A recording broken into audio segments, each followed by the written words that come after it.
19?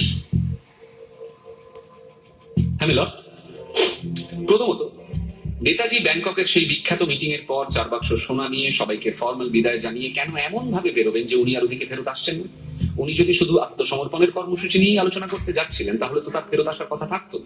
তারপর তিনি কেন শুধুমাত্র রহমানকে সঙ্গী করে একটা জাপানি বোমারু প্লেনে চড়ে বসলেন, যেখানে তাদের নিজস্ব 12 সিটার আইএনএ ছাপ মার্কা প্লেন তৈরি ছিল? আচ্ছা, ক্র্যাশটা ঠিক কোথায় হয়েছিল সেটা নিয়েও প্রচুর বিতর্ক আর ইনকনসিস্টেন্সি আছে। কোন সাক্ষী বলছে রানওয়েতে, কেউ বলছে রানওয়ের বাইরে কিন্তু এরোড্রোমের মধ্যে, কেউ বলছে এরোড্রোমের কিছু কিলোমিটার দূরে। আমরা যদি ক্র্যাশের ছবির সঙ্গে পেছনে পাহাড় আর ধ্বংসস্তূপের পজিশন মিলিয়ে দেখি তাহলে এটা স্পষ্ট হয়ে যায় যে এটা অন্য কোনো খানে ঘটা অন্য কোনো প্লেন ক্র্যাশের ছবি। এমনকি হাবিবুর রহমানের তথাকথিত ব্যান্ডেজ করা ছবিটিও চূড়ান্তভাবে অস্পষ্ট এবং দুর্বোধ্য। ইনফ্যাক্ট এরোড্রোমের অফিসাররা, স্থানীয় বাসিন্দারা এবং তাইওয়ান গভর্নমেন্ট এটা অফিসিয়ালি বলছেন যে শুধু 18 অগস্ট কেন, ওই এলাকায় 1945 এ সারা বছর কোনো প্লেন ক্র্যাশ হয়নি। সবচেয়ে কাছাকাছি সময় যেটা হয়েছিল সেটা হয়েছিল 1944 সেপ্টেম্বর মাসে। আচ্ছা, কিভাবে প্লেন ক্র্যাশ হয়েছিল তাই নিয়েও নানা মুনির নানা মত। কেউ বলে ডানায় আগুন লাগে, কেউ বলে ইঞ্জিন বার্স্ট করে, কেউ বলে প্রপেলার খুলে আসে। তারপর নানা আই উইটনেসের নানান রকমের বর্ণনা। কেউ বলে নেতাজি আগে বেরিয়ে আসেন, কেউ বলে রহমান আগে, কেউ বলে রহমান নেতাজিকে সাহায্য করে আগুন নেভাতে, কেউ বলে রহমান অজ্ঞান হয়ে যায়, জাপানিরা এসে আগুন নেভায়। নেতাজির ক্ষতর বর্ণনাতেও নানান রকমের ভাষণ।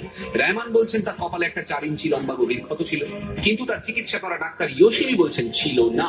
ইয়োশিমি আবার বলছেন আগুনে পুড়ে তার রক্ত কালো এবং ঘন হয়ে গেছিল, ফলত তার ব্লাড ট্রান্সফিউশন হয়েছিল। কিন্তু সেটা আবার ইয়োশিমি সহকারী চিকিৎসক ফুরুতা অস্বীকার করছেন। শেষমেশ 1945 সালে তাইপেই বিমানবন্দরে এরোড্রোমে নেতাজি যে পুড়ে মারা গেছিলেন তার কোনো সন্দেহাতীত সাক্ষ্য প্রমাণ পাওয়া যায় না। পাওয়া যায় না কোনো হসপিটাল রেকর্ড, না এয়ারপোর্ট লগবুক, না পুলিশ বা ফায়ার ডিপার্টমেন্ট, না 1945 সালে ডিটেইল ক্রিমেটোরিয়াম রেজিস্টারে নেতাজি বা অন্য কোনো ক্যাজুয়ালিটির ন্যূনতম কোনো উল্লেখ। ইয়োশিমি এবং সুরুতা বলছেন একমাত্র কানা কান্তা নামে একজনের নামে একটা ডেথ সার্টিফিকেট ইস্যু করা হয়, যদিও মৃত্যুর কারণ দুজনের মধ্যে আলাদা আলাদা লেখা হয়।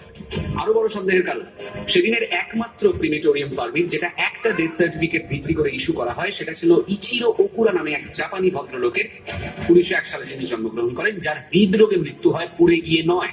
আর জেনারেল শিদেই বা ক্র্যাশের কারণে অন্যান্য মৃতদের ক্ষেত্রে সেটুকুও পাওয়া যায়।